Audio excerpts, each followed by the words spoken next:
سمود کی قوم کے لوگ 70 بتوں کی پوجا کرتے تھے۔ جب وہ لوگ کافی زیادہ گمراہ ہو گئے تو اللہ تعالیٰ نے ایک 16 سال کے لڑکے کو نبی بنا کر ان کی طرف بھیجا۔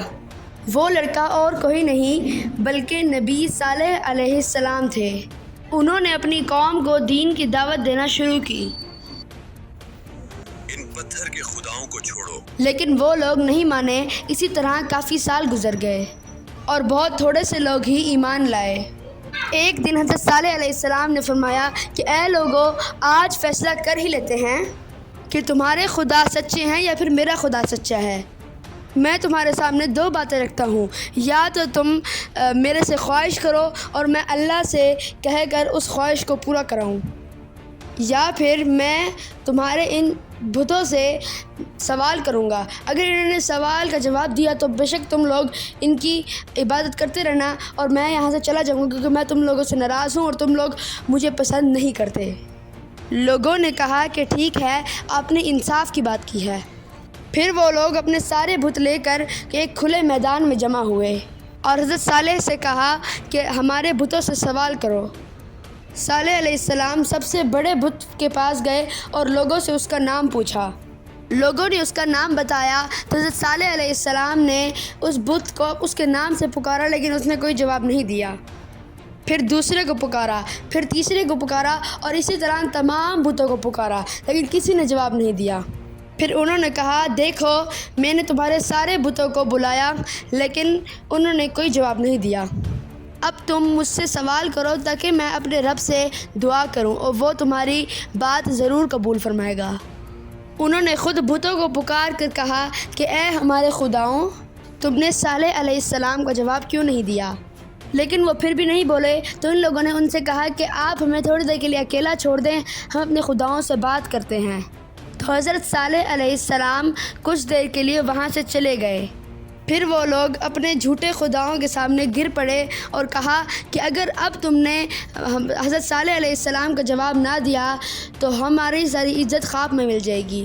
پھر حضرت صالح علیہ السلام کو انہوں نے بلوایا اور کہا اب ان سے سوال کرو، یہ ضرور جواب دیں گے۔ حضرت صالح علیہ السلام نے ایک ایک کر سب بتوں کو پکارا لیکن کوئی بھی جواب نہ آیا۔ تو پھر حضرت صالح علیہ السلام نے کہا کہ پورا دن گزر گیا ہے، یہ لوگ میری بات کا جواب نہیں دے رہے، اب تم میرے سے سوال کرو تاکہ میں اپنے رب سے دعا کروں، وہ فوراً قبول فرمائے گا۔ پھر انہوں نے اپنے سرداروں اور بزرگوں میں سے 70 آدمی سلیکٹ کیے۔ پھر صالح علیہ السلام سے کہا کہ ہمارے یہ لوگ آپ سے سوال کریں گے، اگر سارے لوگ آپ کے حق میں گواہی دیں گے تو ہم سارے لوگ آپ کے رب پر ایمان لے آئیں گے۔ ان 70 لوگوں نے ایک پہاڑ کی طرف اشارہ کیا اور کہا کہ ہم وہاں جا کر آپ سے ایک سوال کریں گے۔ پھر انہوں نے کہا کہ آپ اپنے رب سے دعا کریں کہ اس پہاڑ میں سے ایک زرد رنگ کی اونٹنی باہر نکل آئے اور اس کے پیٹ میں 10 مہینے کا بچہ بھی ہو۔ حضرت صالح نے کہا کہ تم نے وہ چیز مانگی ہے جو میرے رب کے لیے بالکل آسان ہے۔ پھر انہوں نے دعا کی تو اللہ تعالیٰ نے دعا قبول فرمائی اور اچانک پہاڑ کا ایک حصہ پھٹا اور اس میں سے سیم ویسی اونٹنی نکلی جیسے انہوں نے کہا تھا۔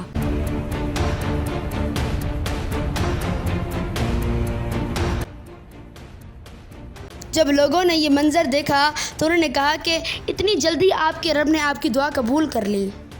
حضرت صالح علیہ السلام نے پوچھا کہ ابھی بھی تمہیں کوئی شک ہے؟ انہوں نے کہا نہیں۔ پھر وہ واپس اپنی قوم کے پاس لوٹنے لگے تاکہ وہ انہیں جا کر سارا ماجرا بتا سکیں، اور راستے میں کچھ لوگ بدل گئے، کہنے لگے کہ حضرت صالح علیہ السلام نے نعوذ باللہ جادو کیا ہے، یہ کوئی بھی کسی رب نے نہیں کیا۔ کچھ ہی لوگ اپنی بات پر ڈٹے رہے اور انہوں نے کہا نہیں، ہم نے جو دیکھا وہ بالکل سچ تھا اور صالح علیہ السلام نے کوئی جادو نہیں کیا۔ لیکن وہ صرف 5 ہی لوگ تھے تو قوم والوں نے کسی نے بھی ان کی بات نہیں مانی۔ باقی سب لوگوں نے جا کر قوم والوں کو کہا کہ حضرت صالح نے کوئی جادو کیا ہے، یہ کسی خدا نے نہیں کیا، تم اپنے خداؤں کو پوجتے رہو۔ پھر وہ اتنی بڑی نشانی کے باوجود بھی حضرت صالح علیہ السلام پر ایمان نہ لائے۔ پھر اللہ نے صالح علیہ السلام کو حکم دیا، انہیں کہہ دو کہ یہ اونٹنی تمہارے درمیان ہی رہے گی، ایک دن تم لوگ پانی بھرو گے اور دوسرے دن یہ اونٹنی کنویں پر جا کر پانی پیے گی، اس دن تم لوگ پانی کے قریب بھی نہیں جاؤ گے اور اس دن اونٹنی کا دودھ پیو گے، اور وہ دودھ اتنا ہوگا کہ تمہاری پوری قوم کے لیے کافی ہوگا۔ اس اونٹنی کا بچہ بھی پیدا ہوا اور وہ آزاد گھومتی رہتی۔ پھر ایسے ہی چلتا رہا کہ ایک دن وہ پانی پینے آتے تھے اور ایک دن اونٹنی آ کر پانی پیتی تھی، اور اس دن وہ لوگ اونٹنی کا دودھ پیتے تھے۔ وہ دودھ اتنا ہوتا کہ اس قوم کے سارے چھوٹے بڑے پیتے۔ اسی طرح کئی دن گزر گئے، لیکن انہوں نے ایک بار بیٹھ کر ایک دوسرے سے مشورہ کیا اور کہنے لگے ہم اس بات پر راضی نہیں ہیں کہ ایک پورا دن اونٹنی پانی پیے اور ہم لوگ پانی کے لیے دوسرے دن کا انتظار کریں۔ انہوں نے اس اونٹنی کو مارنے کی پلاننگ کی اور 7 لوگوں کو سلیکٹ کیا۔ اگلے دن جب اونٹنی پانی پینے آئی تو ان 7 لوگوں نے اس پر حملہ کر دیا اور اس اونٹنی کو مار دیا۔ یہ دیکھ کر وہ بچہ بھاگا ایک پہاڑ کی طرف اور منہ اوپر کر کر ایسی آواز نکالی جیسے رو رہا ہو۔ جب اونٹنی مر گئی تو پورے قوم والے آئے اور اس کا گوشت ایک دوسرے میں تقسیم کر لیا، اور سب لوگوں نے وہ گوشت اپنے گھر لے گئے اور جا کر پکایا اور اسے کھایا۔ جب صالح علیہ السلام کو پتہ چلا تو انہوں نے قوم کے پاس آ کر کہا کہ تم لوگوں نے یہ کیا ظلم کیا، اپنے پروردگار کی نافرمانی کر لی۔ اس وقت اللہ تعالیٰ نے حضرت صالح علیہ السلام کے پاس وحی بھیجی، کہا کہ قوم نے بغاوت کی ہے اور اونٹنی کو بھی مار ڈالا۔ اسے میں نے اپنی نشانی کے طور پر ان کے ساتھ رکھا تھا۔ اس کے رہنے سے لوگوں کو کوئی تکلیف نہیں ہو رہی تھی، وہ تو اس کا دودھ پیتے تھے جو اس قوم کے چھوٹے بڑے کے لیے کافی تھا۔ اب انہیں کہہ دو کہ ان کے پاس 3 دن کا ٹائم ہے، اگر 3 دن میں یہ معافی مانگ لیتے ہیں تو میں انہیں معاف کر دوں گا، ورنہ میں 3 دن کے بعد اپنا عذاب بھیجوں گا۔ حضرت صالح علیہ السلام نے قوم والوں کو یہ بتایا اور کہا کہ ابھی بھی وقت ہے، 3 دن میں توبہ کر لو ورنہ اللہ کا بہت بڑا عذاب آئے گا۔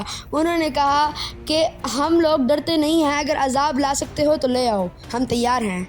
حضرت صالح علیہ السلام نے فرمایا کہ کل صبح تم لوگ ایسے اٹھو گے کہ تمہارے چہرے زرد ہوں گے، اس سے اگلے دن تم ایسے اٹھو گے جب تمہارے چہرے سرخ ہوں گے، اس سے اگلے دن تم لوگ ایسے اٹھو گے کہ تمہارے چہرے بالکل کالے ہو جائیں گے۔ تو اگلے دن جب وہ اٹھے تو ان کے چہرے زرد تھے۔